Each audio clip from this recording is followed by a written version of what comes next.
روٹی کے نوالے ملے تو اللہ کا شکر ادا کرنا چاہیے، پانی کے گھونٹ مل جائیں اللہ کا شکر ادا کرنا چاہیے، اس سے زیادہ ضروری امن مل جائے تو اللہ کا شکر ادا کرنا چاہیے، عزت مل جائے تو اللہ کا شکر ادا کرنا چاہیے، اور اگر کسی جگہ پہ اللہ فتح عطا کر دے تو اللہ کا شکر ادا کرنا چاہیے۔ اللہ نے فتح دی ہے نہیں دی ہے؟ فتح کس نے دی ہے؟ کس نے دی ہے؟ اللہ نے دی ہے۔ جب ہم یہ کہیں گے اے اللہ عزت بھی تو دیتا ہے، لڑائیوں میں فتح بھی تو دیتا ہے، اللہ پھر کبھی مجھے آپ کو میرے آپ کے ملک کو شکست نہیں دے گا، اس لیے کہ فتح دینے والا کون ہے؟ اللہ ہے۔ کائنات ارض و سما میں سب سے بڑی فتح مکہ ہے۔ آپ نے واقعہ پڑھا ہوگا، سیرت رسول پڑھی ہوگی، سن 8 ہجری امام الانبیاء صلی اللہ تعالی علیہ وسلم اپنے صحابہ اکرام کے ساتھ مدینہ منورہ سے مکہ کو فتح کرنے کے لیے جا رہے ہیں۔ اللہ نے اتنی طاقت، اتنی شان و شوکت عطا کر دی کہ آپ نے مکہ کو فتح کر لیا، جس کو فتح مکہ کہا جاتا ہے۔ آپ صلی اللہ علیہ وسلم اونٹنی پر سوار ہیں، مکہ فتح ہو گیا، کفار مغلوب ہو گئے، مشرکین دب کر کے رہ گئے،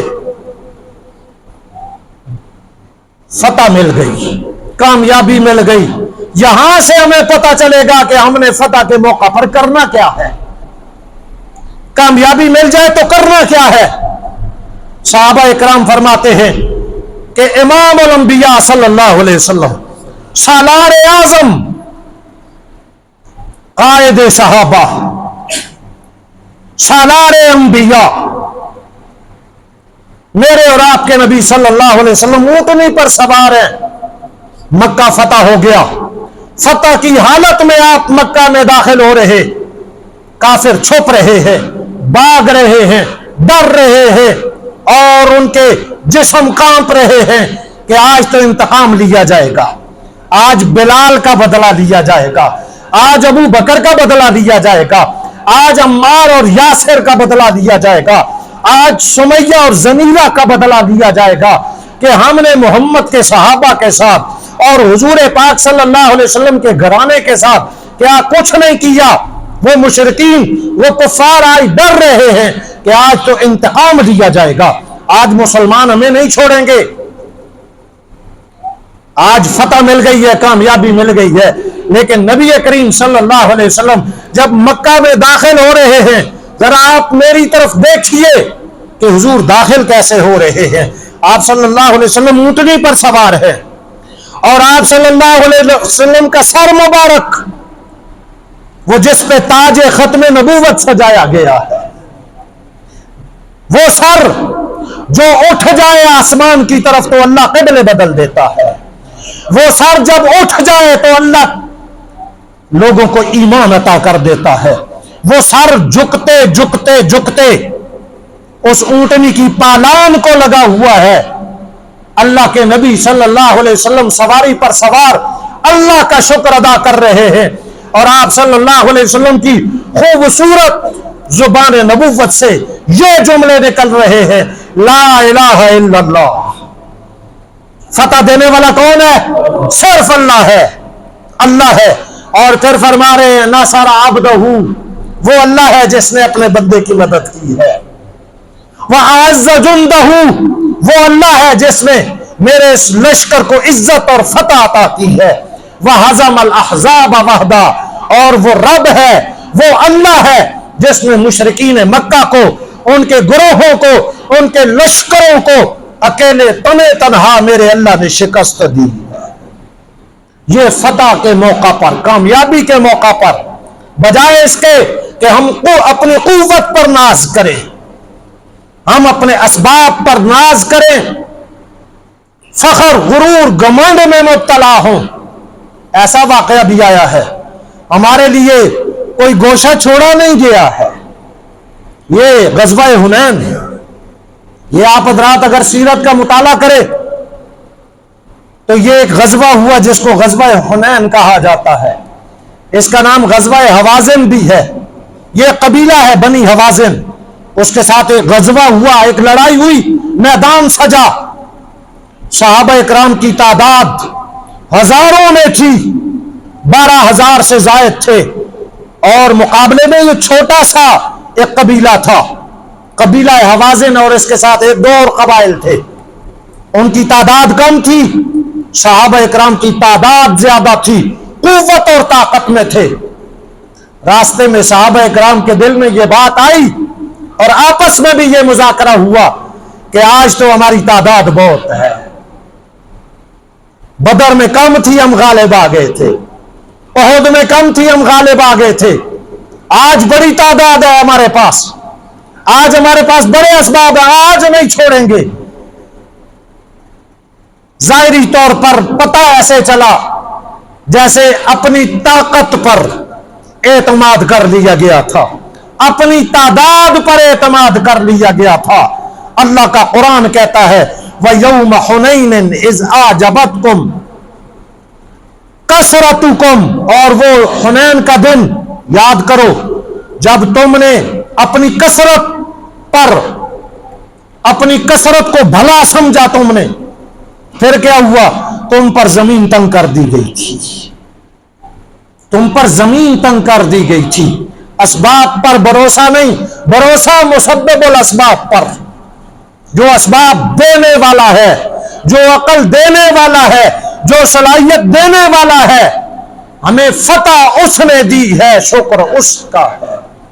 اس لیے کہ مقابلے میں آنے والا تو بڑی ٹھاٹ پھاڑ کے ساتھ آیا تھا، اس نے کہا تھا میں تو سپر پاور ہونے کے قریب قریب، لیکن اللہ نے اس کے غرور کو خاک میں ملا دیا اور اللہ نے ہمیں فتح عطا کی، اس لیے کہ ہمارا اللہ ہے، ہمارا اس پر ایمان ہے، ہم اس کا شکر بجا لاتے ہیں اور اس کی بارگاہ میں عاجزی اور انکساری اور تواضع کا اظہار کرتے ہیں۔ اے اللہ تمام تعریفیں تیرے لیے، آپ بھی کہہ دیجئے الحمدللہ، اونچا کہہ دیجئے الحمدللہ۔ تمام تعریفیں اس اللہ کے لیے ہیں جو فتح عطا کرتا ہے، اور صرف فتح نہیں عطا ہوئی، آپ کو اللہ نے اس دنیا میں عزت بھی عطا کی ہے۔ فتح کے ساتھ، فتح اور شکست کے ساتھ عزت اور ذلت جڑی ہوئی ہوتی ہے، آپ کو عزت اللہ نے عطا کی ہے۔ اس عزت پر بھی کس کا شکر ادا کرنا چاہیے؟ کس کا شکر ادا کرنا چاہیے؟ کہہ دیجئے الحمدللہ۔ اور پھر میں نے گزشتہ جمعے یہ بات کہی تھی، اللہ سے ہمیشہ عافیت کا سوال کرنا چاہیے، امن کا سوال کرنا چاہیے۔ جنگ کی تمنا، دشمن کے ساتھ ملاقات کی تمنا یہ نہیں کرنی چاہیے، اس لیے کہ جب جنگیں لگتی ہیں، جب لڑائیاں ہوتی ہیں تو پھر شہر برباد ہوتے ہیں، پھر عزت والے ذلیل ہو جایا کرتے ہیں، پھر معاشی بحران پیدا ہو جایا کرتے ہیں، پھر لوگوں کی جان مال عزت آبرو محفوظ نہیں رہتی۔ اس لیے جب تک ہو اللہ سے عافیت اور امن کا سوال کرنا چاہیے، لیکن اگر دشمن آ جائے تو پھر ثابت قدم ہو جانا چاہیے، اللہ پر اعتماد، اللہ پر توکل اور بھروسہ کرنا چاہیے۔ یہ سلسلہ ختم ہو گیا، دوبارہ امن و امان پیدا ہو گیا۔ اس امن و امان پر بھی کس کا شکر؟ کس کا شکر؟ اس پر بھی کہہ دیجئے الحمدللہ۔ اور جو لوگ شکر ادا کرتے ہیں، آج پورے ملک میں یوم تشکر منایا جا رہا ہے، اور میں نے یہ بات پہلے عرض کی کہ شکر کا تعلق ڈھول اور باجے کے ساتھ نہیں ہے، ناچ اور گانے کے ساتھ نہیں ہے۔ ہمیں جو شکر بتایا گیا ہے، اہل ایمان کو جو بتایا گیا ہے شکر، اس کی صورت فتح مکہ کے موقع پر امام الانبیاء صلی اللہ علیہ وسلم نے اپنی سواری پر سوار ہو کر کے ہمیں بتا دی ہے کہ شکر ایسے ادا کرنا ہے، ایسے شکر ادا کرنا ہے۔ نعمت ملنے پر اترانا نہیں چاہیے، اللہ نے فتح دی، عزت دی، اس پر غرور، گمانڈ، نخوت نہیں، اس پر اللہ کا شکر۔ اور جو لوگ شکر ادا کرتے ہیں، اللہ کا قرآن کہتا ہے، سورہ ابراہیم ہے، لَئِن شَكَرْتُمْ لَأَزِيدَنَّكُمْ، اگر تم اللہ کا شکر ادا کرتے رہو گے، یا اللہ تو نے ہمیں یہ نعمت عطا کی، امن عطا کیا، پورے عالم میں ہمیں عزت عطا کی، ہمارا سر اونچا ہوا، عزت ملی، ہمیں فتح ملی، یا اللہ تیرا شکر ہے۔ آگے اللہ کا قرآن کہتا ہے لَأَزِيدَنَّكُمْ، اللہ کہہ رہا ہے تم میرا شکر ادا کرتے رہو، میں تمہیں ہر حال میں عزت بھی عطا کرتا چلا جاؤں گا، کامیابیاں بھی دیتا چلا جاؤں گا۔ لَأَزِيدَنَّكُمْ لَأَزِيدَنَّكُمْ، میں اضافہ کروں گا تمہاری عزت میں، تمہارے امن میں، تمہاری فتح اور کامیابی میں میں اضافہ کروں گا، اللہ کہہ رہا ہے۔ اور اگر تم نے ناشکری کی، تم نے کہا کہ یہ عزت تو ہم نے اپنے بل بوتے پر لی، یہ فتح کامیابی ہم نے اپنے اسباب کے اعتماد پر حاصل کی ہے، اللہ کو بھول گئے۔ آج اگر تمہیں کامیابی مل گئی ہے، کل تمہارے اوپر زمین تنگ کر دی جائے گی۔ اس لیے کس کا شکر؟ سب کہہ دیجئے الحمدللہ، اللہ کا شکر۔